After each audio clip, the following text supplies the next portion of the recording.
খবরদার যুবক ভাইরা আমার, জানা ব্যভিচার, গান বাজনা, নেশা, এটাই তো তোমাদের মূল প্রবলেম এখন। আই ডোন্ট নো, আমি জানি না তোমাকে কিভাবে এটাকে রিমুভ করব। ওয়াল্লাহি আমি কোনো মন্ত্র জানি না, আমি কোনো তন্ত্র জানি না। এই পৃথিবীতে কে এমন মন্ত্র জানে, তন্ত্র জানে, তাও আমি জানি না। আমার কাছে এমন কোনো ঔষধ নেই যেটা জাড়িবুটি বা আধুনিক মেডিকেল সায়েন্সের উন্নতিতে তারা এমন কিছু আবিষ্কার করেছে যে বড়ি বা ট্যাবলেট তোমাকে আমি দিব বা সিরাপ দিব তোমাকে আমি, তুমি খাবা, জানা, নেশা, এগুলো থেকে তুমি মুক্ত হবা। আমার জানা নাই। তোমাকে একটাই জিনিস, বোন আমার, তোমার বয়স মাত্র 12, কেন তুমি কারো বিছানায় চলে যাচ্ছ? ওয়াই? তুমি দেখো না তোমার বড় বোন প্রেম করেছে, 3টা বিয়ে, কারো সাথে হয়নি? শিক্ষা নাও ওখান থেকে। বোন আমার, তুমি দেখো না তোমার বোনের কি প্রবলেম, তার স্বামীটা আরেক মহিলার সাথে সময় কাটায়, তাকে সময় দেয় না। তুমি যে আরেকজন পুরুষের সাথে সময় দিচ্ছ, ওরও তো স্ত্রী আছে। তোমার বোনের ফ্যামিলির প্রবলেম তো তুমি যার সাথে সময় দাও তারও ফ্যামিলির প্রবলেম। যুবক ভাই আমার, তোমার বোনকে নিয়ে আর পারছ না, তোমার মন চায় তোমার দুলাভাইকে মারতে, বাইন্দা পিটাইতে। কেন?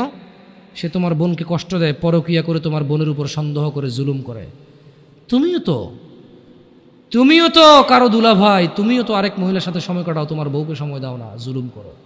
তোমার শালারও তো মন চায়, তোমার সম্বন্ধী শ্বশুরও তো মন চায় জামাই বা দুলাভাইয়ের পিটাই ধরে কতক্ষণ। কেন এভাবে বিচার করো না যুবক?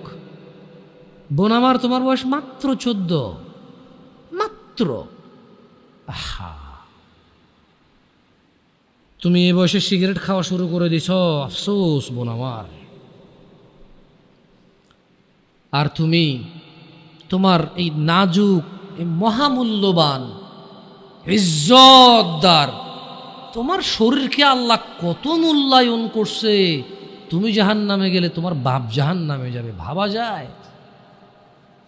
মানে তুমি তোমার বাপের কান, তুমি তোমার ভাইয়ের কান, তুমি তোমার স্বামীর কান, ওরা হলো মাথা। আচ্ছা, তুমি হলো মাথা, ওরা হলো কান। তুমি হলো মাথা, ওরা হলো কান। তোমাকে আল্লাহ কত মূল্য দিছে।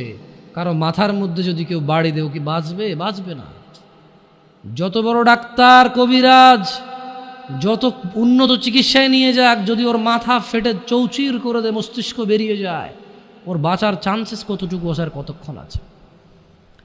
তোমাকে, তোমার এই ছোট্ট 3.5 হাত বডিকে আল্লাহ কত ইজ্জত দিছে, কত সম্মান দিছে। যদি কেউ তোমাকে জোর করে জেনা করে, তাকে, সে যদি বিবাহিত হয়, তাকে জুমা মসজিদের সামনে অথবা মহাসমাবেশে প্রকাশ্যে কোমর পর্যন্ত গেড়ে পাথর মেরে মেরে মেরে ফেলতে হবে। কেন? সে তোমার গায়ে হাত দিতে গেল। তোমার ইজ্জত, আবরু কত উপরে। তুমি কি আর আল্লাহর সৃষ্টি জাতা? আল্লাহর সৃষ্টি বনি আদম, ওয়ালাকাদ কাররামনা বনি আদম। আল্লাহ সুবহানাহু ওয়া তাআলা বলছে যে আমি বনি আদমকে কারাম করেছি, ওদেরকে আমি সম্মানিত করেছি। ওই সম্মানিত সম্প্রদায়ের সবচাইতে মূল্যবান তুমি। তোমার ব্যাপারে এই যে মানুষগুলো, এই যে পুরুষগুলো, আদম আলাইহিস সালাম ওনার উম্মতের নবী ছিল, কিন্তু মুহাম্মদ রাসূলুল্লাহ সাল্লাল্লাহু আলাইহি সাল্লামের উম্মত যত পুরুষ, এইবার সে রাজা মহারাজা, এইবার সে কিছু একটা, সে যদি পুরুষ হয়, সে যদি মুসলিম মনে করে নিজেকে, তাকে তার রাসূলটাকে বলছে, এই আমার উম্মত যদি তুই নিজেকে মনে করিস, তবে শোন, একজন উত্তম নেক সৎ স্ত্রী দুনিয়াতে যা আছে এর চাইতে বেশি মূল্যবান। তার মানে ওই যে পুরুষ তার কাছে মূল্যবান, যেই পুরুষের কাছে নেক স্ত্রী নেই, সেই পৃথিবীতে ধনী হতে পারবে না।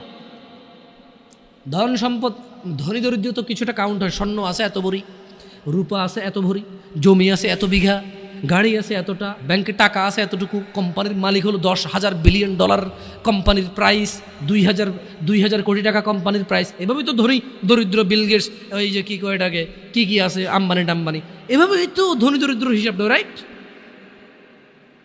কিন্তু যার কাছে যেদিন বিচার হবে কে ধনী ছিল কে দরিদ্র ছিল, সেদিন যার কাছে ন্যাক স্ত্রী থাকবে না, সে ধনীদের লিস্টই আসতে পারবে না। একজনের কাছে যদি পুরো পৃথিবী আর পৃথিবীতে যা আছে, একজনের কাছে যদি পুরো পৃথিবী আর পৃথিবীতে যা আছে সব কিছু থাকে, ন্যাক স্ত্রী না থাকে, আরেকজনের কাছে যদি শুধু ন্যাক স্ত্রী থাকে, এটা বলে প্রমাণ হয় যে ন্যাক স্ত্রী, তাহলে ইসলাম ওকে ধনী বলে, কে দরিদ্র বলে, কি মিসকিন বলে? বেচারা, ও তো লাইফে সুখী না, ও কি বেচারা, আহা ওর জীব মিসকিন বেচারা। তোমাকে কত মূল্য দিছে চিন্তা করছো রাসূল সাল্লাল্লাহু আলাইহি সাল্লাম? তোমাকে এটা, তুমি যা তা নও, পুরুষ তোমাকে অ্যাচিভ করতে হয়, পাইতে হয়, অর্জন করতে হয়। তোমাকে যা তা পুরুষ তোমাকে অর্জন করতে পারবে না। যে পুরুষ তোমাকে মূল্যায়ন করতে পারবে না, সেই পুরুষ তোমার সতীত্বের খেয়াল রাখতে পারবে না। যেই পুরুষ তোমার মূল্যায়ন করতে পারবে না, সেই পুরুষ তোমার সতীত্বের পরোয়া করতে পারবে না, মূল্যায়ন করতে পারবে না। এটার মর্ম, এটার ইজ্জত, এটার শান্তি সে জানবে না। মিসকিন বেচারা, বোকা, হতভাগা, পাগল, দরিদ্র, ফকির, জীবনে কিচ্ছু নাই ওর, যার কাছে তুমি নেই।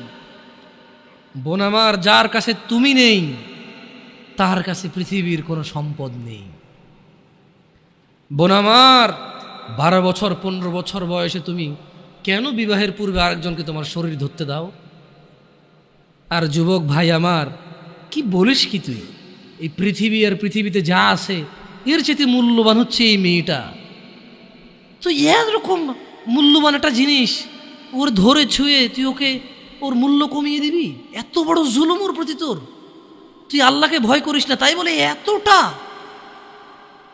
এতটা কি বলিস তুই? তুই কি কারো গাড়ির গ্লাস ভাঙছিস জীবনে? না। কেন? ওর লস হবে। তুই কি কোনোদিন কোনো মানুষকে ঘুষি দিছিস? না, কারণ তাহলে ও বেচারা কষ্ট পাবে। তুই কি জীবনে কারো পেটে ছুরি ঢুকাই দিছিস? না, ও মরে যাবে, তাহলে ওর ফ্যামিলি ক্ষতিগ্রস্ত, লসে পড়ে যাবে।